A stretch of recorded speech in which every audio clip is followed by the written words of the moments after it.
नमस्कार दोस्तों, मैं कोमल और आप देख रहे हैं इनसाइड अलाइव। स्वागत है आपका। आज हम बात करेंगे बिहार की एक ऐसी विधानसभा सीट की जो इतिहास, संस्कृति और राजनीति तीनों का संगम है।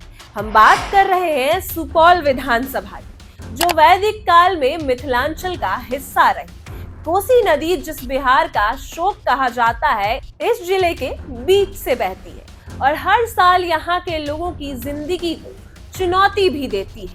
आइए जानते हैं सुपौल विधानसभा की राजनीति और चुनावी सफर की दिलचस्प कहानी। 1951 भारत का पहला आम चुनाव। सुपौल में पहली बार वोटिंग हुई और जीत हासिल की कांग्रेस के लहतो चौधरी ने। उस दौर में कांग्रेस का दबदबा पूरे देश की तरह यहाँ भी साफ दिखाई दे रहा था, लेकिन इसके बाद 1967 में और 1972 तक यह सीट लगातार कांग्रेस के पास रही। 1970 के दशक के बाद राजनीति में बदलाव का दौर आया और 1990 में सुपौल ने देखा एक नया नेता और उदय, जो थे विजेंद्र प्रसाद यादव। जेडीयू के इस दिग्गज नेता ने जीत की ऐसी शुरुआत जो आज तक जारी है। सोचिए, 6 बार लगातार चुनाव जीतने का रिकॉर्ड, ये किसी करिश्मे से कम नहीं। 1990 से लेकर 2015 तक विजेंद्र यादव ने हर बार चुनावी समर में विरोधियों को शिकस्त दी, चाहे मुकाबला कांग्रेस से हो, आरजेडी से हो या बीजेपी से। सुपौल की जनता ने हमेशा उन्हें ही चुना और उनकी लोकप्रियता का जो अंदाजा था, इसी से लगाया जा सकता है कि लोग उन्हें सिर्फ नेता नहीं बल्कि इलाके का प्रतिनिधि मानते हैं, जो हर समय जनता के बीच रहता है। 2010 का चुनाव करा था। इस बार जेडीयू के विजेंद्र यादव का मुकाबला था आरजेडी के रविंद्र कुमार रमन से। नतीजा वही, विजेंद्र यादव की धमाकेदार जीत। यह चुनाव साबित करता है कि सुपौल की जनता उनके विकास कार्य और छवि पर भरोसा करती आई है और करती रही। 2015 का चुनाव भी खास था। उस वक्त जेडीयू ने महागठबंधन के साथ मिलकर चुनाव लड़ा। सामने थे बीजेपी के किशोर कुमार। जेडीयू को मिले 82,295 वोट, जबकि बीजेपी सिर्फ 44,898 वोटों तक सिमट गई। महागठबंधन की लहर और विजेंद्र यादव की लोकप्रियता ने बीजेपी को बड़ा झटका दिया। 2020 के चुनाव में फिर से जनता ने विजेंद्र यादव पर भरोसा जताया। इस बार उनका मुकाबला था कांग्रेस के मिन्नतुल्लाह रहमानी से। परिणाम, जेडीयू को 85,921 वोट और कांग्रेस को 58,075 वोट। 28,099 वोटों के अंतर से एक बार फिर से विजेंद्र यादव ने अपनी अजय छवि को साबित किया। सुपौल की राजनीति में जातीय समीकरण का बड़ा रोल है। मुस्लिम और यादव मतदाता यहाँ की राजनीति की रीढ़ माने जाते हैं और साथ ही पासवान वोटर भी निर्णायक भूमिका निभाते हैं। कुल जो आबादी है वो है 2,45,712 मतदाता, 1,27,942 पुरुष और 1,17,762 महिलाएं। सुपौल का हर चुनाव को रोमांचक बनाते हैं कि किसी भी उम्मीदवार के लिए इस समुदाय का समर्थन जीत का ही असली मंत्र है।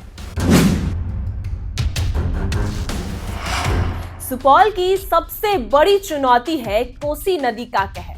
हर साल आने वाले बाढ़ यहाँ की जिंदगी और विकास को रोक देते हैं। सड़कें टूटती हैं, खेत डूबते हैं और लोग हमेशा बिखर जाते हैं। नेताओं के लिए सबसे बड़ा मुद्दा है और जनता भी हर चुनाव में इसी पर सवाल पूछती आई है।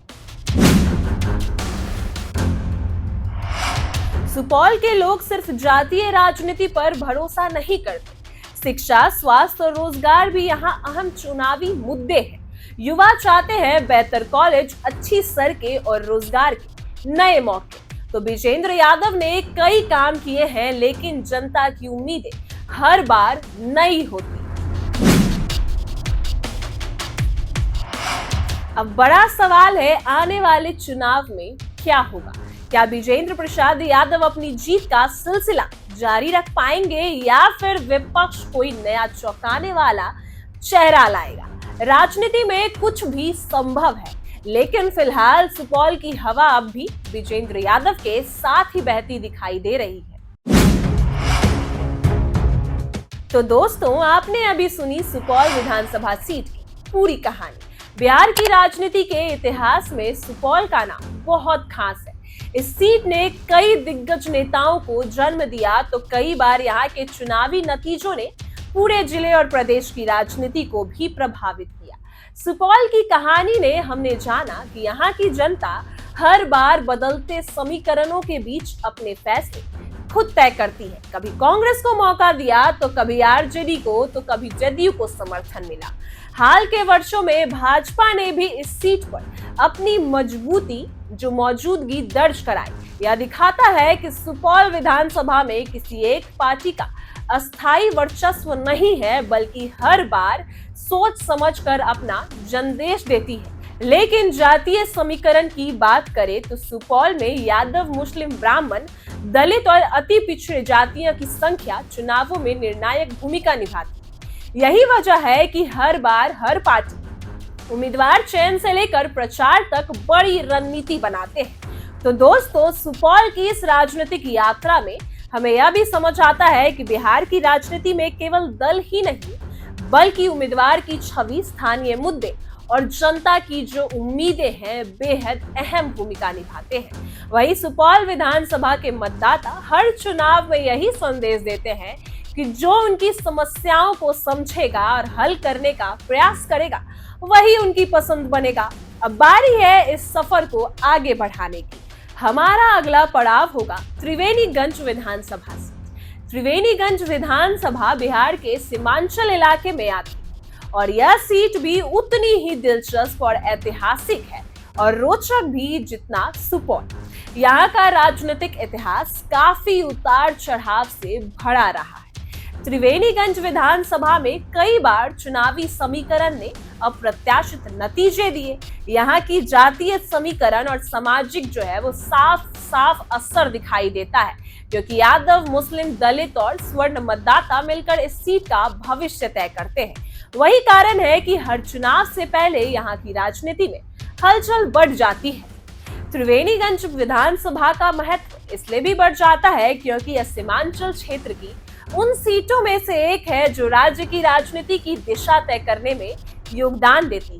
यहाँ के चुनावी नतीजे से यह अंदाजा लगाया जा सकता है कि जनता का मूड किस ओर झुक रहा है। दोस्तों, अगले वीडियो में आपको विस्तार से जनाएंगे और बताएंगे त्रिवेणीगंज विधानसभा चुनाव की पूरी यात्रा कैसी रही, किस दशक में किस पार्टी ने यहाँ परचम लहराया, किन नेताओं ने इस सीट पर लंबे समय तक दबदबा बनाए रखा और किस समय यहाँ पर राजनीतिक समीकरण ने बड़ा बदलाव आया। हम यह भी दिखाएंगे कि 2020 के चुनाव में त्रिवेणीगंज विधानसभा का नतीजा क्या रहा और आने वाले 2025 के चुनाव में किस पार्टी की दावेदारी सबसे ज्यादा मजबूत दिखाई दे रही है। वही त्रिवेणीगंज की कहानी इसलिए भी खास होगी क्योंकि यहाँ के चुनाव केवल उम्मीदवार या पार्टी की ताकत पर नहीं, बल्कि स्थानीय मुद्दों और जनता की जमीनी समस्याओं पर भी आधारित रहे हैं। यही वजह है कि यह सीट बार बार चर्चा में रहती है। तो अगर सुपौल विधानसभा की कहानी ने आपको रोचक किया, तो त्रिवेणीगंज की कहानी आपको और ज्यादा दिलचस्प लगेगी, क्योंकि यह कहानी सिर्फ एक विधानसभा क्षेत्र की नहीं है, बल्कि बिहार की राजनीति का वो चेहरा है जो बताता है कि जनता बदलाव के लिए हमेशा तैयार रहती है और वो ताकत भी उनके हाथ में है। इसलिए दोस्तों, जुड़े रहिए हमारे साथ। अगर आपने चैनल को सब्सक्राइब नहीं किया तो तुरंत कर लीजिए।